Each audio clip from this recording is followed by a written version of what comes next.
Hello, this is North8567, and welcome back to Legend of Zelda: Link to the Past. And we're tackling the same dungeon again, but this time it's a GBA version. And yes, this will be post-commentary, as it says.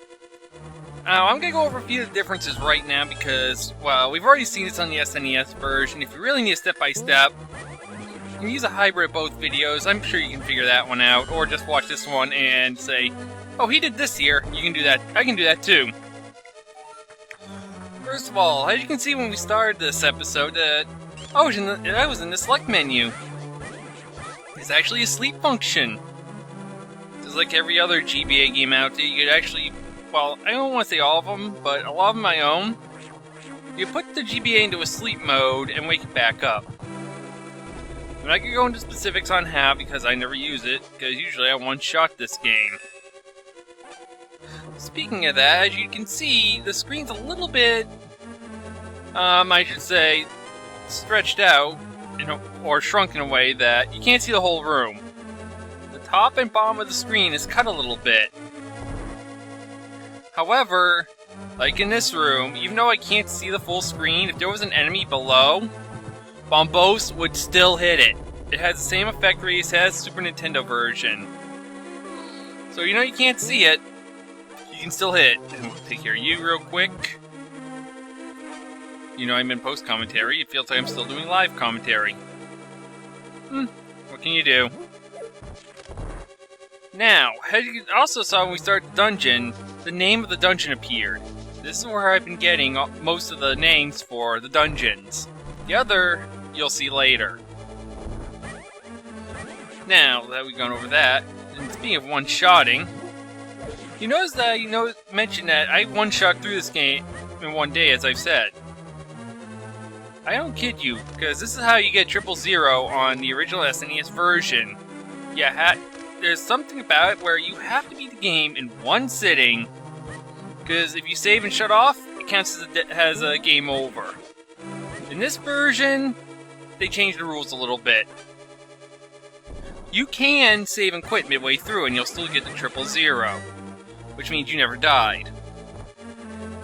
But, if you see a game over screen, that number goes up after that.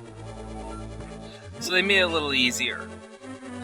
Something to note, these guys acted a little stupid in the Super NES version if you remember. Well, they definitely don't do that here.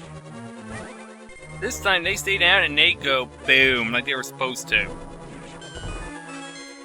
Don't ask me why, I haven't figured that one out yet. Another difference Super Nintendo version and this one is that arrows, if you remember in the Tower of Hera dungeon, I tried to shoot a certain enemy. I would have been able to do that with the SNES version, apparently. That's right. Well, not with the SNES, with the GBA version. I would have shot through the pot and broke the pot in the first arrow. The second arrow, I could have shot and hit the guy. There's an upgrade to the arrows later, which will let us go through multiple pots and keep going in a straight line until an enemy's hit. But we'll get to that. In fact, that's the next video, so if you guys are wondering where I'm going to get this item or when this upgrade's coming, it's soon. I know it's a little bit of a spoiler, but it's soon. And can I stop falling, please? I can do this sometimes, other times I just get sloppy. Okay, next thing. The fire rod has another change in this. You can actually burn bushes.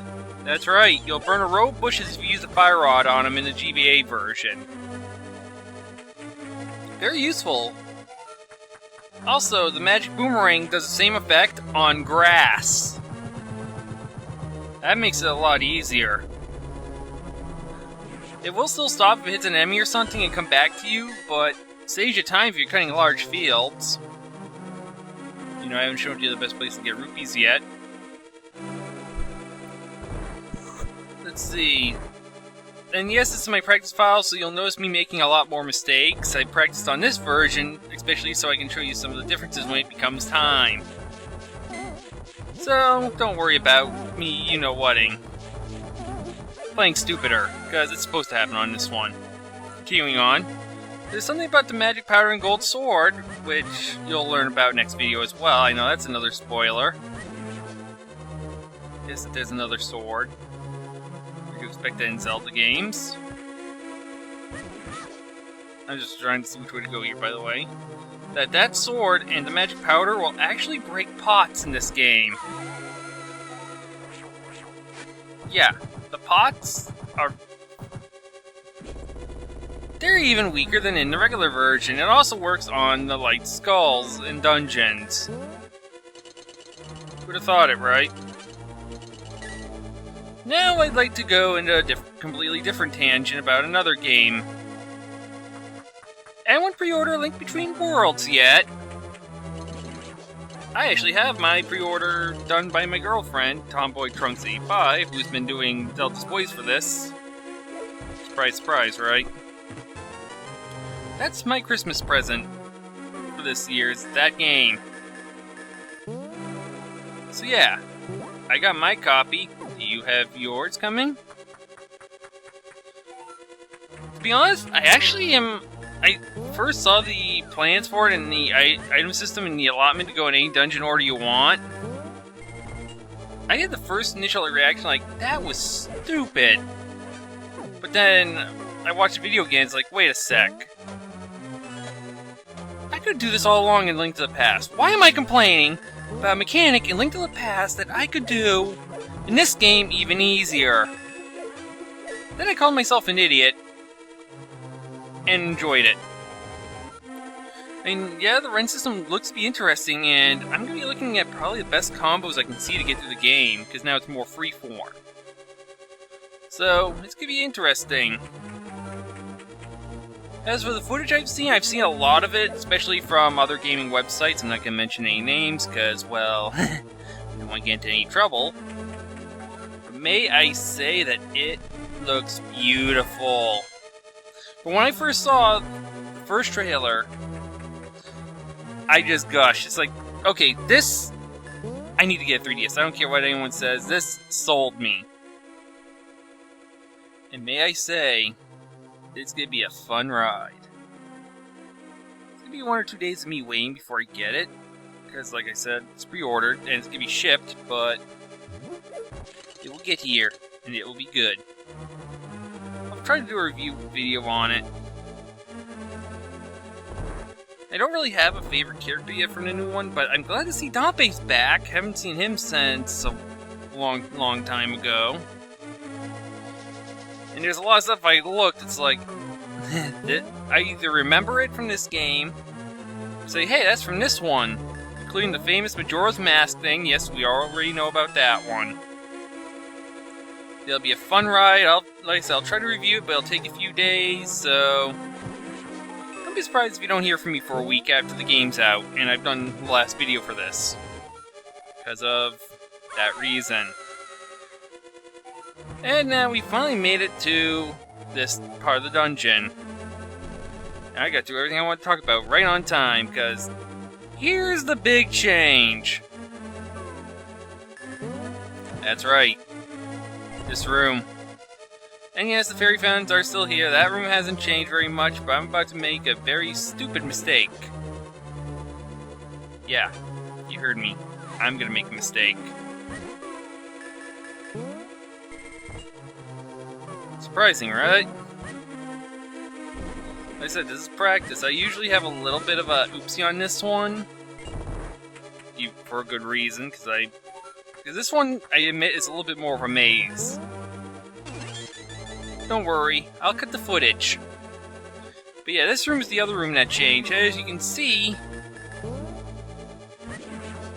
I forgot to get that key. I'll show you where to get it and I'll cut the footage, because, well, why would you want to see me mess up, honestly? Why would you want to hear me go all the way through with nothing to say? But yeah, in Dungeon 6 there's an item that allows you to bypass that room if you really wanted to. That item can break a lot of dungeons, but this is the one that they really fixed. No, this one's not too hard to figure out anyway, even though I messed it up. Bye! So yeah. Here's where the key is. There's a key. So now I'm going to meet you back where that dungeon was. I'll see you in a few minutes. And we're back. Here's that room that I told you about that I was having to go get a key for. That I cut out right just a few seconds ago. This part doesn't change. Keep the switch same color and just go.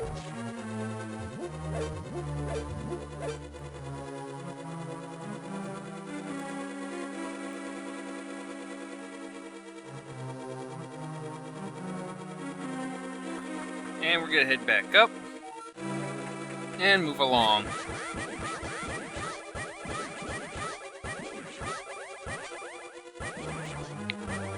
Not much else I can really say about this part because, well, it's just me doing the loop again here. But as you can see, they actually changed it, so there's no really small blocks anymore. I mean, you can't really mess up and pick the wrong block and drop down and go, why can't I move this thing?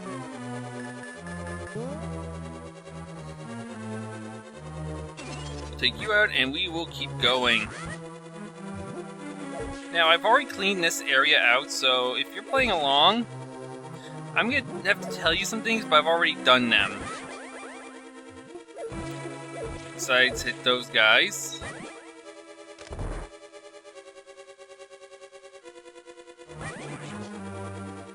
And we're going in this room next. I usually have to dash out of these rooms, well, into the doors sometimes if I get stuck, or that staircase that right before the blue mail.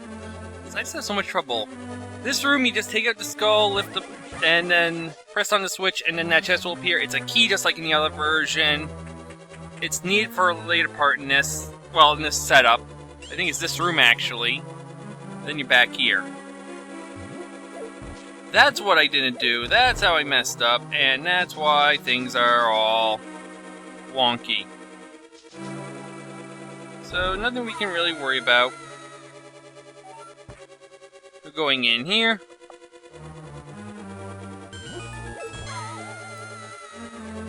If you have to go back at this point, just take out the moles and then push the block puzzle. It's standard. Move the two up on the edges, and push the middle one to the left or the right. Nothing else you can really say, but we don't need to do that. You don't need to worry about it.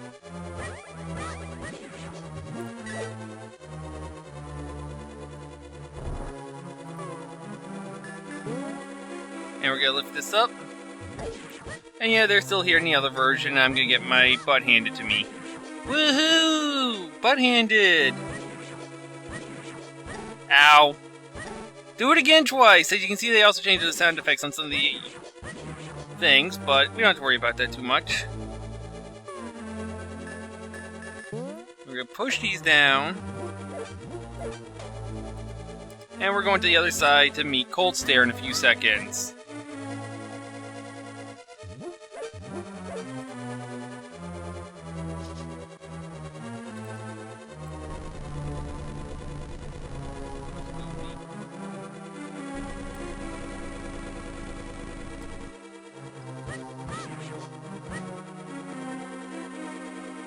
And we're just gonna take down these moles. Now, I said I was gonna use the fire rod, but I realized after recording that episode and looking back this, I completely didn't do that. And so, again, the easy way. It's about 8 hits to break the shell with the fire rod. The other difference for this dungeon is that those ice chunks, if you're low on magic, they will drop more. We're gonna start doing this. As you see, the enemies don't flash in the same color as they usually do. Like, they were all rainbow colored when they were hit, corresponding to what you hit them with. And these guys would be on time a lot, being turned red by the fire rod. Not here. In this one, there's one color. And yeah, if one hits another, when it gets hit with the fire rod, they both turn on fire. So that's the end of this episode. Here's the crystal. I'll let you read this text because I didn't have someone redo it, and, well, don't really need to. So, have a good one, and I'll see you on the next one.